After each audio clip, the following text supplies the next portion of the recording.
Hello, this is the November chat.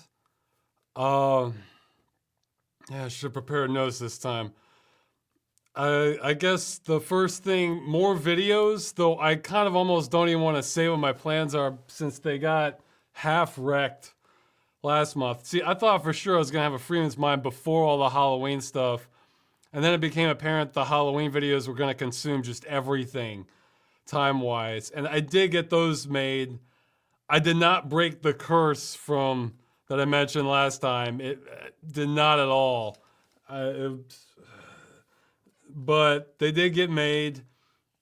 So this month, my plans are to kind of make up on Freeman's Mind, which was the plans last month, and work on the movie and maybe some miscellaneous stuff. But for sure, I have to get multiple Freeman's Minds done because it's been getting neglected too much.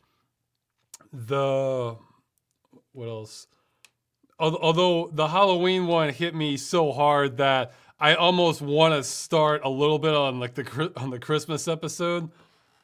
I think I have a game in mind. It's another one I haven't played, but it's giving me the right vibe. I've only played 5 minutes of it, and it's just giving me the right vibe. Like, yeah, this would be. I feel like whatever's in there, it's probably going to be a good episode. So, and it's a little, and I think it's arguably Christmas themed. So, from a certain perspective. Uh, let's see. Other announcements? Yeah, I think may have a little bit more free time this month, so I plan to stream a little bit more, finish that Castlevania thing I've been doing. I mean, I may still resume play sessions with fans at some point, but I don't know. That was more work to set up. And what else?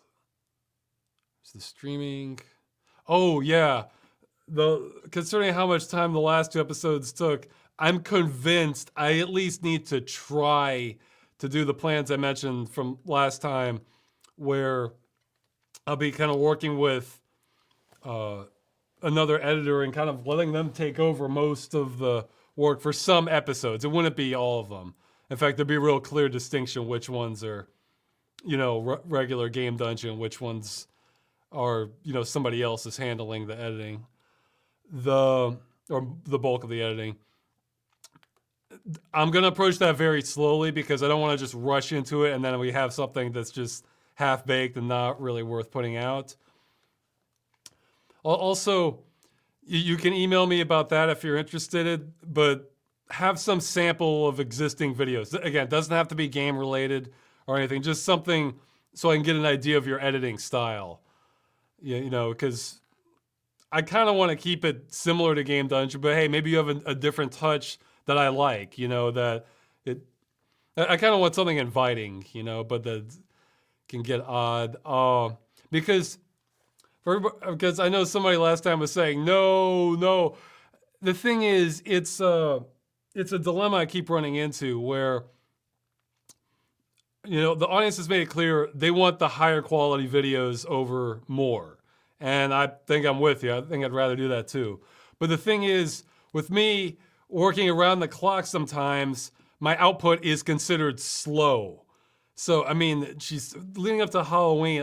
I was basically working 30 hours straight and until the Halloween one was finished, skipped exercise for the past 2 days. And then the week prior to the Halloween, I was pretty much putting in 15, 16-hour days like every day until I got to the final couple days. And then before that, I was doing 10 to 12 hours a week. So it kind of ramped up exponentially a little bit. So what? So, and then if you look at the videos, it's like, well, you only got 2 videos out this month. It's like, that's not that many. So I figured the only way around that is there's still going to be quality control. I can promise you that. And I'll have retained Final Cut over anything. But I think the only way to get out more is to just get more help on it and kind of give up some of the control on it. I'll still be writing the scripts. I'll still be approving it and kind of providing notes for what I'm thinking. But hey, somebody else may have a personal touch that makes the videos even better. I'm all for contributions that I think make it better. You know, it's not like my way or the highway. It's just, is this the best we can do, sort of thing. So I do want to experiment with that. It may not even happen this year, but I want to slowly get in that process just to see where it goes. Let's see, what else? So yeah, you can email me about that if you're interested. You have time to make the show portfolio stuff, and people who have contacted me, I will look at what you said. It's just, I just keep running out of time on things. Oh yeah, I'm also gonna push ahead on what I talked about in the last Dead Game News with contacting the French consumer group. I was making progress on that to try and contact some other French game preservation groups first, so this could be kind of a concerted effort. But then I just got too busy with the Halloween stuff. So I'm going to resume that, get it done this month. And I'll have an update on that later. But because, I mean, that, again, this is why I say I'd be so happy if someone else was like pushing on this, but I'm not really seeing that. So I'm stepping in, you know. And actually, on that note, this is a personal request. Maybe somebody can figure this out. I think the game Dirty Bomb is shutting down at the end of the year. That's a game I really like the map designs on. It's a game I would love to be able to just walk through the maps, even if they're empty after the fact. If someone can figure out is that even possible in any form, like either cracking the game so that it runs offline, even though it's meant to be just an online only thing, or maybe the maps can be ripped and ported to something, or I don't know. I'd like to see those maps preserved before they're killed off. So yeah, if anyone has ideas on that, let me know, or just go ahead and do it and then let me know. But yeah, that's at the end of the year. So you think you have like 2 months, something like that. And yeah, I think that's it. Just more videos, more miscellaneous stuff I'm working on, and for sure more Freeman's Mind coming out. So, okay, those are my plans for this month. Yeah, I guess I'll jump into the questions then. Let's see. Oh yeah, and this is the first video chat where I'm recording the chat, so you can see what's going on there. I can, oh, it's seeing my mouse cursor too. That's interesting. Even though my mouse cursor is above a different window. Oh, I see. It's in the same space. Let's see. Okay, yeah, we can see more there. Okay, so yeah, there's more chat. Yeah, but I've been meaning to do that for, yeah, that's really a metaphor for how I'm operating. You know, I've been meaning to do that for years. And, you know, it's just like, I'll get around to it sometime. And then I finally got around to it. So now it's gonna continue. So. Okay, yeah, and I have to pull up the questions. I don't have them ready here. Let's see. I browsed through them. Yeah, some I'm just going to go through real quick. Others I won't. No idea how long this will last this time. Okay, yeah, first one. Recently, EA said they'd start bringing all their games over to Steam. Do you think this could be a step in the right direction for the company to improve their image? Okay, I guess if we're just to take that question at 100% face value, then yes. However, a step in the right direction implies that you're going to keep going that direction. Whereas I could very easily see this, fine, this will be one step in the right direction, and that'll be the last step they ever take. The last one, ever. And every step forward's probably gonna be in the opposite direction. So yes, if we're gonna approach that absolutely literally, then yes, I think you could see that. Now for me personally, no, that I do not care. For me, like, I don't care if their games are on Origin or they're on Steam. The one thing they can do as a step in the right direction for me is declare end of life plan for all their games as a service. So they say, okay, whenever we have to shut the games down, whether that's, next month or 10 years from now, we're going to make sure you can play. There's a way for you can play it online. They said that I would get off their back immediately. Whereas the way it stands right now, I'm going to use them as a prime example when I contact the French consumer group of, hey, look at all these games they killed. Look, these games are sold in stores and they're completely unplayable. Because that's the silver lining to EA is their sort of past discretions on this have been so obvious that you can so that even like lawmakers or people who deal with consumer rights, it's so obvious that this just would not fly in any other consumer product that they can understand that, even if they don't understand much about gaming or software or anything. They just see, oh wait, you bought this and then they made it so you can't use it? Yeah, that's illegal, fine. That's what I'm hoping for, but we'll see how it goes. But yeah, okay, if they want to, but see, I'm sort of the outlier where that's my number one issue, is just not destroying games. If we're being completely honest, I'd say for the general gaming public, that's not their number one issue. In fact, that's probably, I don't know, bottom of top 10 or something. For the public, if they really wanted to improve their image, there's all kinds of things they could do. However, that would probably cut into their profits a whole bunch. I mean, fine. I mean, if they just wanted to improve their image, that was the only goal, fine. We're going to get rid of all microtransactions. We're just going to go back to a style where you buy the game and then maybe have an expansion later. And we're going to, maybe revive some of our old intellectual property that had like a lot of cult following, stuff like, stuff from Westwood, or maybe go back to more traditional BioWare games, or just some other stuff. Maybe try to hire back studios that they've killed, have, more, let's see, more friendly employee policy, have better rights and everything. If they did all that, that would be fantastic PR, but I'm sure it would cost them millions and millions of dollars doing that. So I don't see that happening. I mean, it's a game they're playing where basically they're trying to see how they can pretend to be on people's side without on the side of consumers without taking concrete steps towards that, But some people do care about having the game on Steam rather than Origin. I don't. To me, it's GOG versus everybody else, because GOG is the only one that guarantees I get to keep the game. Everybody else, sometimes, But there are plenty of people who they want Steam. The end. So yeah, it's a single step. All right. So next question. After all the years you've been in Poland, have you managed to find anything within the local culture that managed to get through your filter, or even something European culture that you didn't know about before you lived there? Yeah, there's a few things, though. This might be kind of a disappointing answer, in that, after I moved here, my income, I had the machinima put me in a chokehold essentially for months.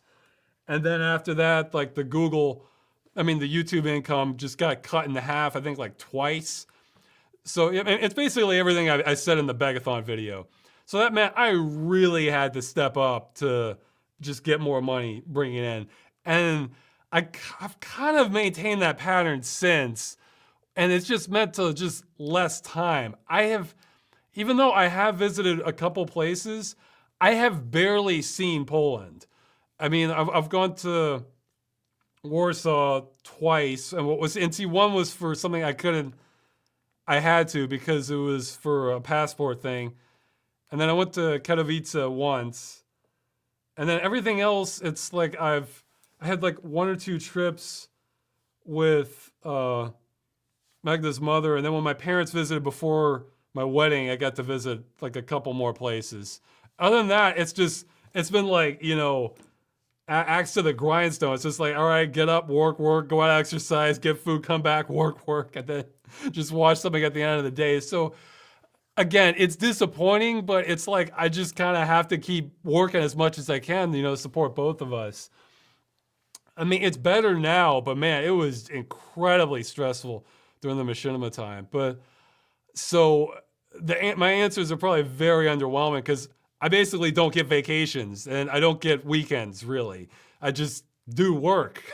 So, or just take breaks here because at least if I take a break at the computer, that can be an hour or two. Whereas if you're traveling, oh, an hour or two, that's just the time to get there. Okay, well, now all my free time spent. I got to go back to work. So, on that though, I guess there's yeah, I think I've mentioned before how I was kind of shocked that American music dominated Poland and not Polish or European bands or something. There is a movie I still need to see. It's something like How I Started World War II. It's supposed to be a famous Polish movie, the comedy that I still need to watch. It looked. I saw snippets. It looked promising. I guess there's little things I noticed I didn't know about, like with. I guess they're either power lines or telephone lines. They'll have these kind of concrete and metal posts instead of wooden ones like you see in the United States all the time. And sometimes at the top of them, this certain type of bird will build their nest on top of them. I thought that looked kind of neat. Well, man, I guess I got quickly familiar that there's wild boar in the forest. That's kind of neat because I never had that in Virginia or places I lived in the U.S. So I kind of like that. It makes things a little more wild, that you can run across wild boar. I mean, there were deer all over the place where I was in Virginia, but deer aren't really a threat. I mean, boars they tend to avoid you, but I've had a couple standoffs with boar. Let's see. I guess I'm trying to think of what else, other stuff that like surprised me that I didn't. Well, I guess the general style of the forest is it's obviously different because it's much older forest than kind of anywhere I've lived in the U.S. Because in the U.S., the places I've lived, the forest is just underbrush like crazy. I mean, it's essentially a temperate jungle. Where I mean, there's places where you basically need it if you wanted to go off trail during the spring or summer, you basically would need a machete. In fact, I had a machete at home back in the U.S. when I tried exploring some stuff because there's just thorns, underbrush everywhere. The forest is much thicker, whereas here, my first impression was it was sort of like a fairy tale forest where it's much more open and you can actually just walk and see much farther in the forest because the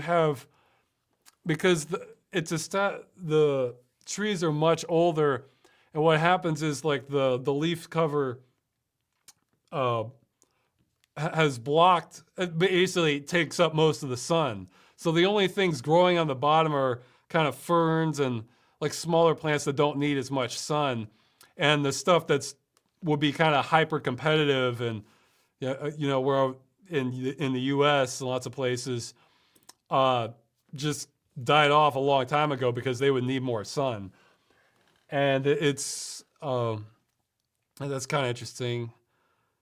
So I kind of miss the more wild side actually, but that's gotta take what I can get. That's something here. It's very common, especially in the fall, for people to just go out and pick mushrooms in Poland. That wasn't something I was very used to in the U.S. So it's kind of neat. Oh yeah, I saw actually this was I think last month even. I saw my first rally car race in person. Where I was just going on a hike for that day for just a couple hours, and then part of it was blocked off, and I caught the tail end where they just shut off a road I was going to cross, and there are people hanging around there. So I saw a couple cars go by. They go by very fast, very very fast. So I would. It makes me not want to be. It makes me only want to do rally car racing and games. I'll say that because boy, you make a mistake there, it would be bad news. Let's see. Yeah, it was just a coincidence. I mean, I didn't stay for the whole thing. I just waited. I just saw a couple cars go by. Uh, that's something that's more recent. Let's see. I'm trying to think of other stuff I've seen that like surprised me. I mean, there's. Well, again, I think I mentioned before that there's yeah, Poland. It can kind of feel procedurally generated because you see the sort of same style of houses and just similar layouts and clumping of buildings, just from what I have seen of it, just kind of all across the country, you know.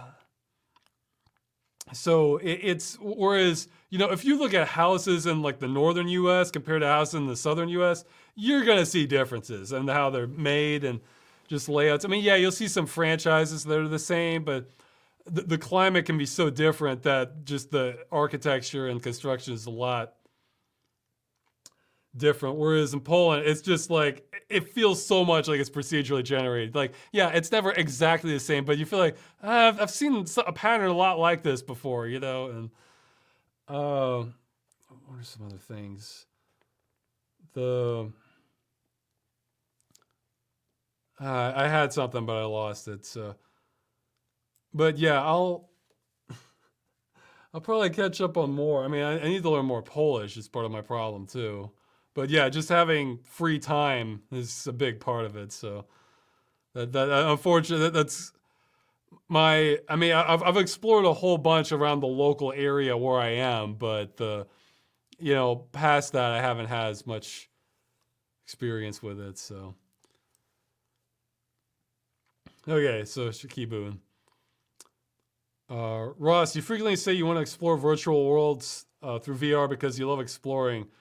Are there any particular games you've really enjoyed just wandering around in and taking in the atmosphere? Well, sort of. See, not as much in just normal gaming, without VR, because it honestly gets a little boring for me. I mean, unless there's an objective. I mean, I guess the closest one would be kind of open world driving games because, I don't know, it feels more like an objective. Like I scoured through The Crew, Test Drive Unlimited, every road in Burnout Paradise. So in open world driving games, I tend to just try to see every road if I like the atmosphere. Yeah, like Need for Speed Most Wanted. Yeah, I did that also in Watch Dogs for the most part. But yeah, the thing is, VR makes it as though it feels much more like you're actually there. So there's a lot of games where if I was just playing the game and walking around, I may not be as interested in exploring everything. However, if it's like I'm actually touring there, especially eventually, if I could get it hooked up to some sort of 360 treadmill thing, then I would spend a lot of time there. I might listen to something else while I'm just walking through it because then it's an excuse to just walk around. Yeah, I guess. I mean, I don't know. Some of the ones that I've seen everything aren't necessarily my favorites either, but. Yeah, I mean, when I do get more working in VR, I actually may check out more. This is an area where actually nostalgia may come into play a little bit because I kind of want to revisit the stuff I actually visited in 3D back in like the late 90s, early 2000s with the Elsa Revelator glasses. So some games from that time are like the earlier Need for Speed games. I want to check out Kingpin again, maybe Forsaken.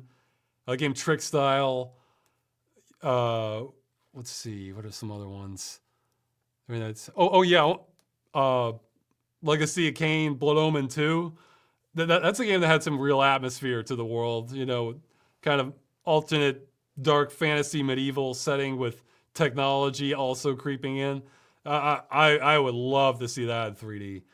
So yeah, and actually for more modern ones, it may not ever happen because it might be too locked down. But I would love to see Destiny 2 in VR. The game Destiny 2 didn't do that much for me. It felt pretty average to me. But the world, the environments, oh, just gorgeous, man. I was finding myself staring at. Similar for Vermintide. I've played the first one. That's another one where, yeah, I'd like to see that and go through and actually kind of tour it in VR. Yeah, let's see. Trying to think of the thing is though, look, there's going to be another video related specifically to this topic, hopefully this year, but it's going to connect to something else that I think some people might be interested in, especially game preservationists, VR junkies, and modders. All three of those people might be very interested in what I have to say in this video I'm planning. So may or may not happen this year, but we'll see. Okay, so I should keep moving on. But yeah, it's kind of the tip of the iceberg. I just want to get as many games as possible into 3D because there's some that the game might be so-so, but if you could basically just think of any game that you kind of like, and then imagine it could look like you're actually there. And you know, that might increase the appeal of a lot of games that you might feel like they're only so-so, but if you could actually visit that, I mean, I say actually, of course you're not actually visiting it, but as far as your brain is concerned, it's extremely similar, you know, so. And it can kick open a lot of doors. I really hope more developers just don't lock off their 3D data so that it can be kind of accessed to give the stereoscopic view. Ross, do you have any irrational rituals, behaviors that you must follow? And then talk about leaving an empty bottle on the table. It's a bad omen. I want to say no, none. I mean, I'm not superstitious. In fact, I think I even remember as a kid, I tested it. Like, you know, like walking like under a ladder is bad luck or something. So I did it on purpose to see if that would happen. And then I never noticed a correlation as a kid. So I assumed that it just either was wrong or I was immune. So I can't think of any irrational ones. I can think of plenty of things where I don't know, like especially with the computer. Like one that's coming to mind is like just the clipboard. If you hit Control C, oh sure, it should copy. Sure doesn't sometimes. And in fact, a friend of mine was telling me about a roommate who got in the habit where he would just, every time he copied something, he just got so sick of the clipboard of Control C not working that he would just hit it like 10 times, and just every single time. And the thing is, that kind of got me in the habit of like double or triple tapping it.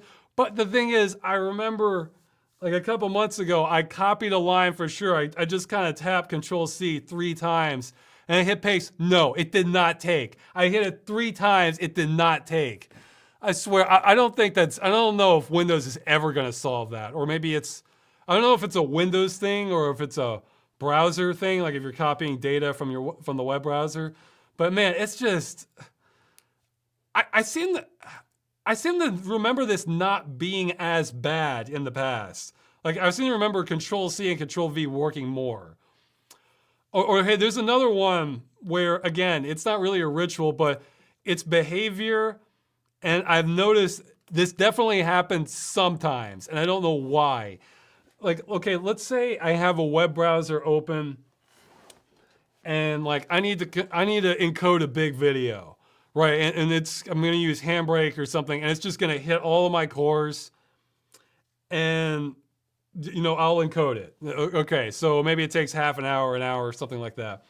Once the encoding's done, like, okay, so I expect a little bit of slowdown or some chop while it's encoding because it's not gonna be the system isn't going to perfectly optimize the cores, and the encoder's hungry for more CPU power.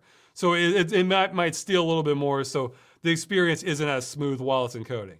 Okay, fine. After the encoding is done, I have noticed many times that, like, if the web browser was open during that time, then it just seems like a little stuttery. Or sometimes if I want to play a video afterwards, it's just like, it's slightly stuttery. I mean, it's not horrendous, but it's like, I noticed it. It was perfectly smooth before. Now it's like the frame rate's a little different. And that doesn't seem to go away until I reboot. It goes away when I reboot. But I think I noticed, I think earlier I thought I saw it go away on its own after like an hour. And this is after I manually closed the web browser and I manually closed the program that was encoding, so there's no reason this should still be happening, but it is. I guess maybe it's a video card driver thing or something where it's just hung up, and because the CPU worth on. So anyway, the point is, if I want to watch a video afterwards, I've gotten in the habit of I'm just going to reboot after, if it was after I did a big encoding or just something that hammered my CPU, because I don't know. People are talking about Vorpex in the chat. I might be able to answer some questions on that. So yeah, so there's, or another, yeah, I guess this isn't really a ritual. It's just something I've noticed that, yes, this really is happening some of the time, but I have no idea when, how often, what's causing it. Another thing that this might have been, like on XP, I'm pretty sure this didn't happen, and on Windows 7, this happens quite a bit. On some older games, let's say, I think Warcraft 3 is a prime example. It definitely happens, but I'm sure there's dozens of others where, or actually even an older version of Half-Life too, emulated. I launched the game and nothing happens. If I check the task manager, the game's there, but it's just hanging. And sometimes if I wait a really long time, it'll launch. But if I hit, if I bring up the task manager, close the process, then launch it again, it immediately goes up. Like the game launches immediately. And I have no idea why, but it's become so reliable. It happens so reliably that I just get in the habit now. If there's a pause with a game launching, it's just like, okay, let me check. Yeah, it's just not doing anything. Forcibly close it, relaunch, goes immediately. And that didn't used to happen, I think, on XP. And it does now. And maybe it will on Windows 10 too, I don't know. But I have no idea. Somebody saying it's the Gremlins. Yeah, the Microsoft Gremlins, I'm pretty sure, so. Okay, so I'll keep moving on. Okay, we have a fan thing in the middle of this. Well, I'll try and get to more questions after I'm done answering the pre-submitted questions that people voted on. Oh, okay, this one. What are some of your thoughts on this massive Blizzard China controversy that went down in October? And okay, I didn't follow this too much, but I think the idea is there was professional Hearthstone player got banned for doing a pro-Hong Kong protest support or something like that. And Blizzard banned them because it's against their terms of service. And then now Congress got involved saying they shouldn't do that. Okay, this may not be the popular answer, but it shows where my mind kind of took this. One comment I heard about this that I thought was an excellent point is, this guy is a professional gamer. He competes in sports, so that is his job. So, he's essentially getting kind of fired or suspended from that, so that affects his income. So I guess my initial reaction is I actually can see Blizzard's view on this because, okay, let's say I don't follow esports, but I assume if you follow esports, you're interested in the games and the players doing stuff and the competition and everything. Let's say they allow this. Well, that means they have to allow other political statements also. And then let's say a few months later, it's looking like a political rally to the point where it's even drowning out the gaming. And that's not what they want. So I can kind of see them wanting to crack down on that.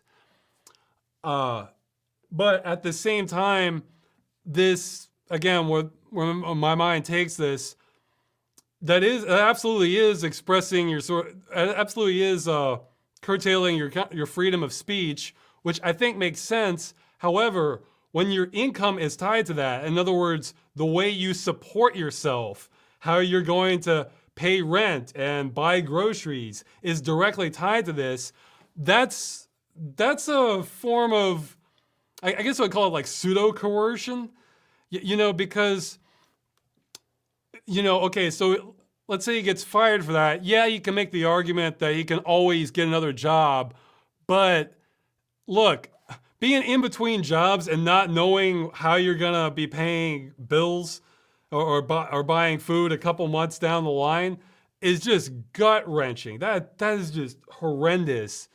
So I guess my thoughts on this would be ideally fine. Blizzard bans people for whatever they want, and you have a way to eat and not go homeless without having your job. Because it kind of goes back to the robot jobs thing. What do you do in a situation where there's more people who need kind of food and shelter than there are available jobs to support that? And that's the question that's going to keep popping up again and again, because let's take the opposite stance. Like, okay, Blizzard allows this, they apologize and everything. Okay, well, that's not really going to change much because that's just like a microcosm of, or just such a minuscule amount of allowed, of acceptable freedom of speech allowed within the context of a work environment. It's just the tiniest bit allowed. And that's not going to change anything. I think something like this kind of shows like a really tiny crack in like what's a much larger systemic problem. So, I mean, yeah, the obvious reaction is to say, oh no, this is ridiculous. They shouldn't ban them for that. But again, I can kind of see Blizzard's view, but at the same time, if the way you can earn a living is tied up to that, then yeah, that's See, this example I would say is relatively harmless, but like, to give a more consequential one, I mean, I follow environmental news sometimes, and I was recently reading about how DuPont, I think they're in court now, so some new evidence came out that, they've been dumping toxins into the water for decades, and a memo came out that it comes out they knew this at some point. They knew this 100%, and the marching order was essentially, we are not going to take action on this until there are lawsuits because it's not worth, because the cost benefit analysis doesn't work out for us if now that we know that we're poisoning the water, for us to act on it because it's just not worth it to us financially. Well, if your entire livelihood, again, how you're going to like support your family or put food on the table is tied up with you continuing that job, that's a constant pressure to not speak out against that. If you're aware of that or you suspect it. So it's this extends to so much in the workplace. And again, I think work should be, again, I think there's lots of legitimate cases that companies should be able to suppress certain types of free speech because it makes sense for the context of the business. However, if it's something really important to the person, sure, they should risk their job, but that's what I'm getting to. You shouldn't have to risk your ability to eat and have a roof over your head by exercising your free speech. That's ultimately what I feel about it. And yeah, that sums it up. You shouldn't have to risk that just to exercise free speech. Sure, you can risk your job, but since the job's connected to it, then it's not. Okay, see, somebody's talking about the law does protect you for whistleblowing. Okay, fine. Let's say the law protects you for that. Well, now let's say you get blacklisted by the industry because they don't want somebody who's talking about that. Then you might have trouble finding a job. In fact, in the gaming industry, I think that happens a lot. People are really hesitant to go on the record talking about their conditions because they can get blacklisted by the entire industry if they do that, because they're not playing ball with, covering up any corrupt practices. And so that threatens their entire career, and which again can be acceptable, but once you're getting to primal needs, again, like food, shelter, then it's not good system. So those are my thoughts on it. I know Blizzard came out with some apology. I haven't looked at it. I'm not as concerned with like the specific details of it, but that's where my mind went with this. That even if it's a total victory and Blizzard allows this, that doesn't fix anything, in my opinion. Anything important, anything meaningful. It's not. It doesn't go far enough. So, and it leads into a much bigger problem. Okay, let's see. Oh yeah, you said at the end of 2018 you'll publish a full status report on the current state of the movie, including models, maps, animations, production shots. It says, do not do it because you still don't have anything to show by then? Are you still planning to publish something like that? Well, I kind of did give an update, I think, in the January video chat. But yeah, here's what's happening. I knew it was going to be bad, but I am making progress. I'm not far enough along yet. That's what happened. I knew this was going to be a risk, moving away from source. I've been 100% focused on tools, like the systems we're going to be building to make everything. Look, the easiest way. Some people may not get it or not believe me, but here's the reality. I could have stayed with the source engine, and I would have had more done, and I could have had things to show you, like map shots, animations, and I would say it's highly probable the movie would never have gotten finished doing that. So, I mean, how many mods have you seen? This is almost like a meme or a stereotype, that you see a whole lot of production and things are looking good, and then they never go anywhere. They never get finished. See, the way I'm looking at this with the movie is a whole lot of this is going to be similar to making like a civil protection episode, but there are parts that are different, and I want to attack the most difficult parts first. I want to get that out of the way, because otherwise it's going to be bothering me so much in the back of my mind, knowing that if I don't get these parts done, then all this other work is going to be for nothing unless we can solve these key problems. And this year, I think we really are making the progress, and I am going to have some stuff to show on that by the end of the year. I mean, they're mostly just going to be kind of proof of concept stuff at this point, but there's a whole lot of work and research that went behind this. And once I have the tools, then I can just push forward. I was actually thinking about this. I mean, it's not a perfect analogy, but like a lot of you know the Lord of the Rings, right? So the goal is to bring the ring to Mount Doom, or in Mordor. So, imagine they set out on their journey, but they didn't have Gandalf with them, and they could still make a lot of progress. They evade the Dark Riders, and maybe fight off some orcs. But then they have to go through the Mines of Moria, and then they get to the Balrog.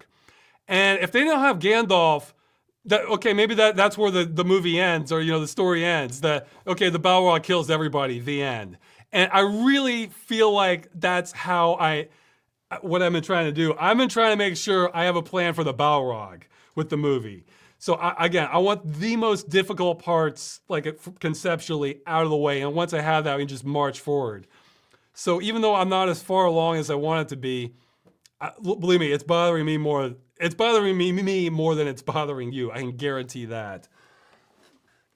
progress is happening, and even though it doesn't look like it, it's really the more important progress. Another thing I want to say is, if you look at my record with stuff I say I'm going to do and my plans, I think I'm pretty good at delivering on stuff I say I'm going to do. However, I am not good at time estimations. I am bad at time estimations. In fact, if you want to, I'm getting better. But if you want to know how bad I've been at time estimations, what I did for Halloween this year, the two big Halloween videos, that's the second half of what I was trying to do last year. I was originally going to have the sampler episodes, and then I build up to, the Veil of Darkness, and I ended on Phantasmagoria 2. So that sure didn't happen. So I at least underestimated that by twice. So probably more like three times if I wanted to have a sane level of work towards it. So I promise you, work is progressing on the movie, even though it doesn't look like it. It's a paradox. Actually, I've heard about this sort of thing in the games industry, actually, where the company will be hard at work trying to get the game made, but then E3 is coming up. Like, I guess this is more true in the past than now, but because E3 has become a little less relevant. But E3 is coming up, so they all have to stop what they're doing and go and push out a demo that they can show for E3, and then it has to just stop everything. So that's like I get it, and that kind of wrecks the productivity. Whereas, let's say they didn't have the E3 demo and they just kept on working. Well, the game might actually come out sooner then.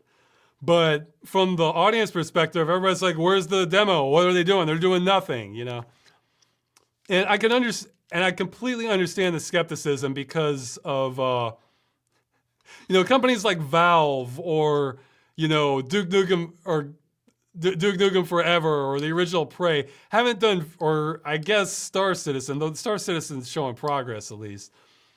They haven't helped the reputation of taking a long time to make something cool, but you're gonna see some examples of what's going on. It's not going to look like much, depending on your perspective. If you're more technically inclined, you might think, oh wow, Ross may have something here. But if you're expecting like kind of sweeping teaser level trailer shots, then you're gonna be disappointed by what I'm gonna show you. I had another thought that, I lost it. It was a good thought that. Okay, shoot, it was a good thought. I just lost it. But yeah, the animation. Yeah, I'm still mostly focused on the anim. Oh yeah, that was it. That was it exactly. Okay. Again, I said I'm focused on the tools. When I started making Machinima, was it 2006 with Silver Protection? I went with the Source SDK because it seemed like the best option for trying to get something animated where you didn't have to just go all the way and just do everything, And now there's not an obvious program that you turn to if you want to do that, because I'm trying to make something that's in the spirit of Machinima, which means it looks all right, but I am taking as many shortcuts as I possibly can. And I feel like maybe there's software out there that I'm unaware of, but I feel like even now, so we're talking over a decade later, it's not obvious to me what software.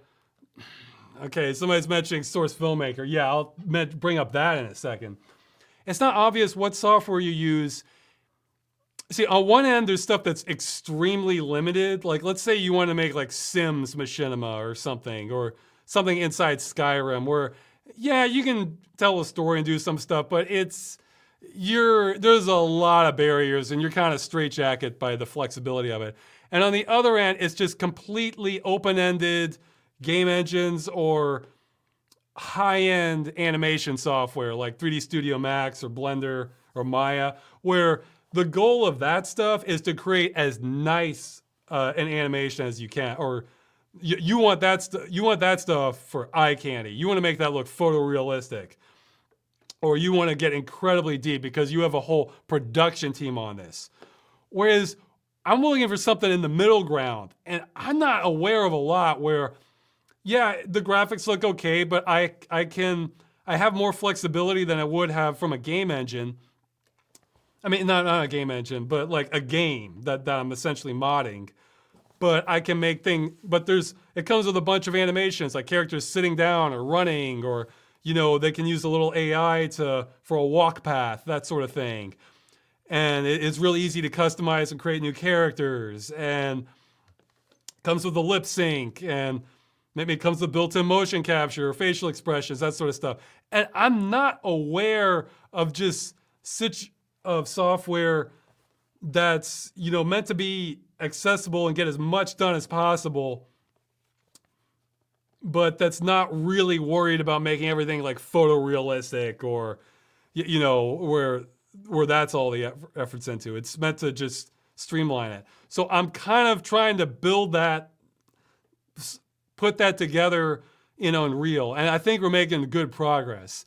So again, that's the thing to keep in mind. And on Source Filmmaker, look,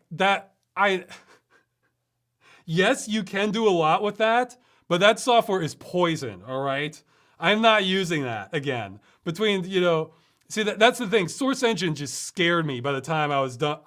The Christmas episode for Civil Protection, I think that was the last one, almost didn't happen because I hit a bug that just scared me that I can't fix this. And there is a fantastic video somebody made about how it is to use Source Filmmaker. I forgot the name of it. I'll link to it in the YouTube description.